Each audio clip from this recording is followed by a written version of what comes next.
प्रिय छात्रों नमस्कार। मैं इंजीनियर कुमार शुक्ला आज आपको कक्षा 11 में पढ़ाई जाने वाली हिंदी में जो संस्कृत दिग्दर्शिका है उसका 6वां पाठ है नृपति दिलीपः। राजा दिलीप वही हैं भगवान श्री राम के पूर्वज वंश और उन्हीं के वंशज में उत्पन्न हुए भगवान श्री राम। तो राजा दिलीप के बारे में उनकी प्रशंसा, उनकी युद्ध कौशल, उनकी नीति, उनकी प्रजापालक आदि गुणों का वखान है। आइए हम लोग उनके बारे में अध्ययन करते हैं। षष्ठा पाठः नृपति दिलीपः। वैवस्वतो मनुर्नाम माननीयो मनीषिणाम् आसीन्महीक्षितामाद्यः प्रणवश्छन्दसमासामिव। वैवस्वत जो प्रथम मनवंतर है उसका नाम था वैवस्वत और मनुर नाम माने मनु नाम के। तो इसका जब हम माननीयो मनीषिणाम यानी माननीयो मनीषी माने होता है बुद्धिमान, बुद्धिमानों में माननीय माने आदरणीय,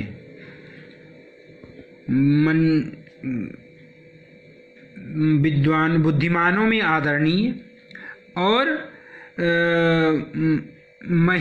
महीक्षित माध्यन माने मही माने राजा। और यहाँ प्रणवस छंद समा, प्रणवस छंद का मतलब होता है वैदिक मंत्रों ध्वनि। प्रणव माने होता है आकार, ध्वनि, आद्य माने प्रथम, यानी वैदिक मंत्रों में ओंकार के समान। ओंकार बुद्धिमानों में आदरणीय, वैदिक मंत्रों में ओंकार के समान, राजाओं में प्रथम वैवस्वत मनु नाम के राजा हुए। तदन्वये शुद्धिमती प्रसूतः शुद्धिमत्तरः दिलीपीति राजेन्दुरिन्दुः क्षीरनिधाविव। अब तदवन्वे यानी उनके वंश में शुद्धिमती उनके शुद्ध वंश में और अधिक शुद्ध क्षीर सागर में इंदु माने चंद्रमा के समान, राजेंदु इंदु इन चंद्रमा के समान राजाओं में श्रेष्ठ दिलीप नामक राजा हुए। भीमिकान्तैर्निपगुणैः सा बभूवोऽपि जीविनाम् अदृश्यस्य भागिस्यस्य यादो रत्नैर्वर्णवः। भीमकांति माने भयानक एवं सुंदर, यानी वह राजा दिलीप अपनी उग्र और प्रिय अर्थात शूरता और उदारता के प्रिय राजगुणों के कारण बभूवो यानी राजगुण,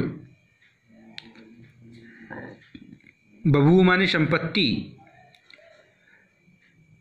वे राजा दिलीप अपनी शूरता और उदारता प्रिय राजगुणों के कारण अपने आश्रित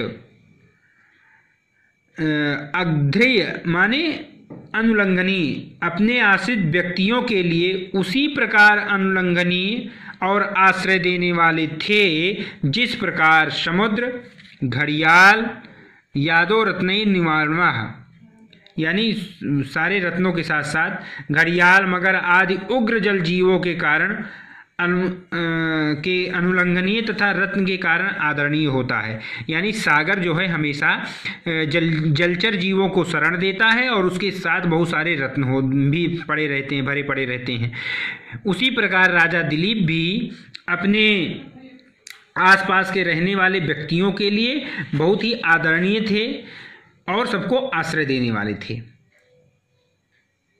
यादो रत्नई भयंकर मतलब यादो रत्नई माने भयंकर जलचर तथा रत्नों से, अर्णवः माने सूर्य होता है। रेखा मात्रमपि क्षुणादाम्नोर्वत्मः परं न व्यतीयो प्रजास्तस्य नियन्तुर्निमित्तवृत्तयः।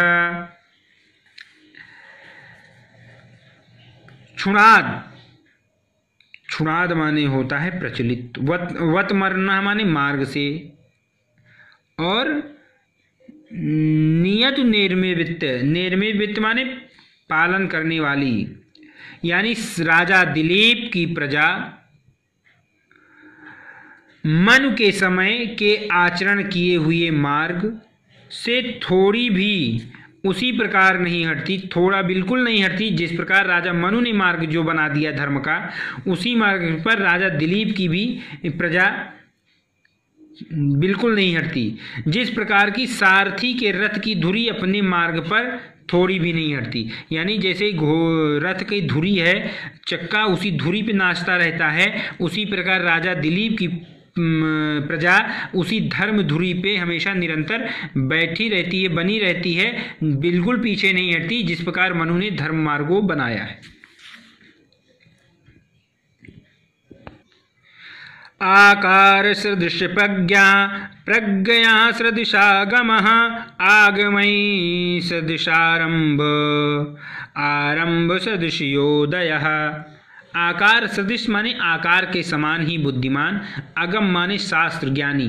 राजा दिलीप जैसे सुंदर और बलिष्ठ काय थे, जैसे उनका आकार था, वैसे ही वे बुद्धिमान भी थे, और जैसे वे बुद्धिमान थे वैसे ही उन्होंने शास्त्रों का श्रेष्ठ, उनको शास्त्रों का श्रेष्ठ ज्ञान भी था, है ना। आकार सदृश प्रज्ञा, प्रज्ञा माने बुद्धि, जैसे उनका आकार था वैसी उनकी बुद्धि थी, और जैसी उनकी बुद्धि थी वैसे ही वे बुद्धिमान थे, वे शास्त्रों की ज्ञाता भी थे। आगमई सदृशारंभ, और वे ज्ञान के अनुरूप ही कार्यों को आरंभ करते थे और कर्म के अनुरूप ही फल सिद्ध करने वाले भी थे। प्रजानामेव भूत्यर्थं शताभ्यो बलिं गृहीत सहस्रगुणमुत्सूत्रमादत्ते हीरशं रविः। सहस्रगुणम हजार गुण, सहस्रगुणम धन उत्सृष्टुम आदत्ते, यानी प्रजाजनेमेव, प्रजा की भलाई के लिए ही, शाह वे राजा दिलीप प्रजा से कर लेते थे, प्रजा की भलाई के लिए ही राजा दिलीप उनसे कर, जिसको आज की भाषा में टैक्स कहते हैं, लेते थे। जैसे सूर्य भाप के रूप में जल ग्रहण करता है तो कोई नहीं जान पाता, तथा उसका लाभ लोगों को वर्षा के रूप में मिलता है तो प्रजा प्रसन्न होती है। ऐसे ही राजा प्रजा से कर लेता था तो प्रजा को कोई कष्ट नहीं होता था, परंतु उसका लाभ जब प्रजा को मिलता था तो वह प्रसन्न हो जाती थी, है ना। सहस्त्र गुण, हजार गुण करके वो प्रजा को देते थे। उत्सृष्टुम, देने के लिए यानी बरसाने के लिए रहते थे। ही रसम रवि, रवि माने सूर्य।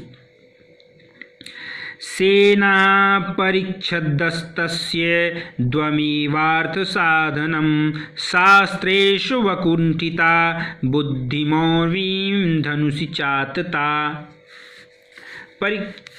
परिच्छदः, परिच्छद माने उपकरण, साधन। द्वयम धन एव धन अर्थानाम, यानी अर्थ को सिद्ध करने वाले दो ही थे, इसका अर्थ होता है।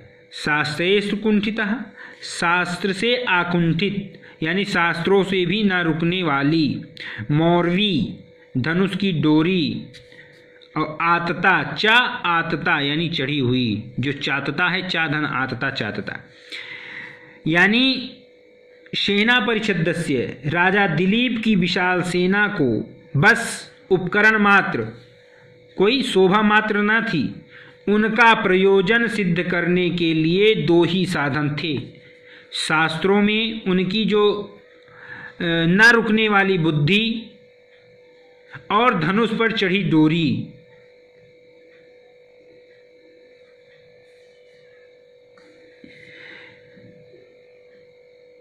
कहने का तात्पर्य है कि राजा दिलीप असाधारण शास्त्र ज्ञान, जिससे वह हर कार्य उचित ढंग से करते थे, और उनका जो ये व्यक्तिगत पराक्रम है उन्हें तत्काल सफलता दिलाते थे। उन्हें सेना के प्रयोग की कभी आवश्यकता ही नहीं पड़ी। उनकी धनुष की डोरी ही सब काम सिद्ध कर देती थी, अर्थात वो जो चाहते थे सो कर लेते थे। तस्य संवृत्त मंत्रस्य गूढ़ाकारेंगितस्य च फलानुमेया प्रारंभा संस्कारा प्राक्तना इव।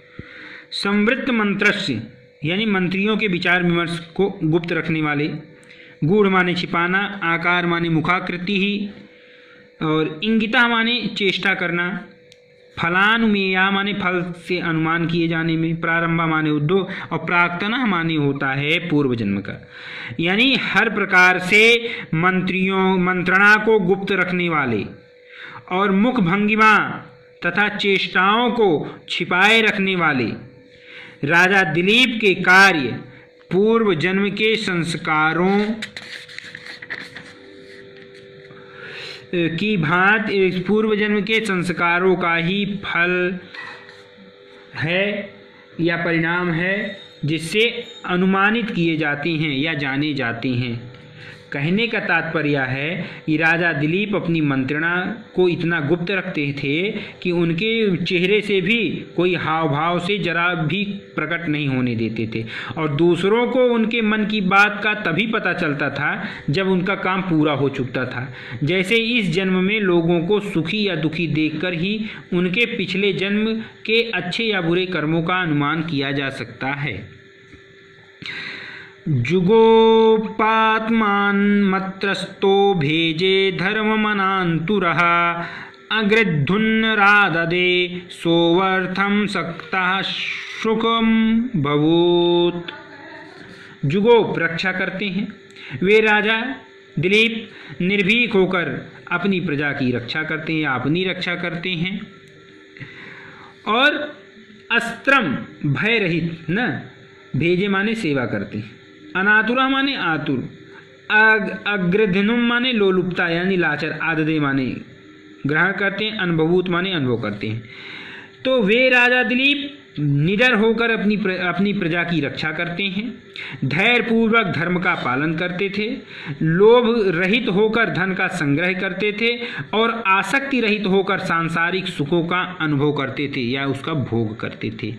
ज्ञाने मौनम क्षमा शक्तौ त्यागे श्लाघा विपर्ययः गुणा गुणानुबन्धित्वात् तस्य सप्रवशा इव। श्लाघा विपर्य प्रशंसा रहित, श्लाघ माने होता है प्रशंसा, ज्ञानी माने ज्ञान, मौनम माने मां, क्षमा शक्त। वे राजा दिलीप ज्ञानी होने पर भी मौन रहते थे, अर्थात अपने ज्ञान का बखान नहीं करते थे, और दंड देने की शक्ति से मतलब कि दंड देने की दंड दे सकते थे, दंड देने युक्त होने पर भी वे क्षमाशील थे। दानी होने पर भी अपनी प्रशंसा नहीं चाहते थे। उनके ये गुण एक दूसरे से विरोधी होने पर भी साथ साथ उत्पन्न हुए। अनाकृष्टस्य विषयैर्विद्यानां पारदृश्वनः तस्य धर्मरतेरासीद् वृद्धत्वं जरसा विना। विशेष माने विषय वासना, जरा माने बुढ़ापा, जरसा यानी विषयों के द्वारा आकृष्ट न होने पर, यानी विषय वासनाओं की तरफ नहीं खींचे जाते थे। विद्याओं में पारंगत और धर्म से प्रेम करने वाले राजा दिलीप को वृद्धावस्था के न होने पर भी वृद्धता प्राप्त थी, यानी वृद्ध नहीं थे फिर भी इन सब कार्यों में वृद्ध थे। कहने का तात्पर्य है कि राजा दिलीप वृद्ध न थे किंतु वो वृद्धों के समान ही विषयासक्ति से रहित थे, यानी वो काम वासना से मुक्त थे। विद्याओं में पारंगत तथा धर्म में रुचि रखने वाले थे। इस प्रकार वे युवा होने पर भी तीनों गुण के कारण विद्धता से युक्त थे, यानी उनके अंदर काम वासना की भावना नहीं थी, उनके अंदर लालच की भावना नहीं थी न, और वो धर्म में रुचि रखते थे। इसी कारण वे आज की भाषा में वृद्ध थे। प्रजानां विनयाधानाद् रक्षणाद् भरणादपि शापिता पितरस्तासां केवलं जन्म हेतवः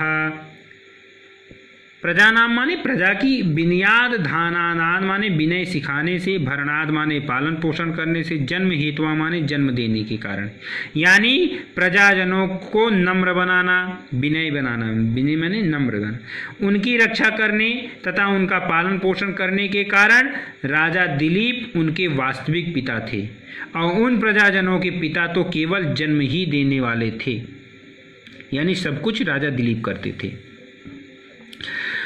दुदोहगां शाह यज्ञाय सस्याय मघवादिवं शपन्द्वि नियमेनोभौ ददतुर्भुवनद्वयम्।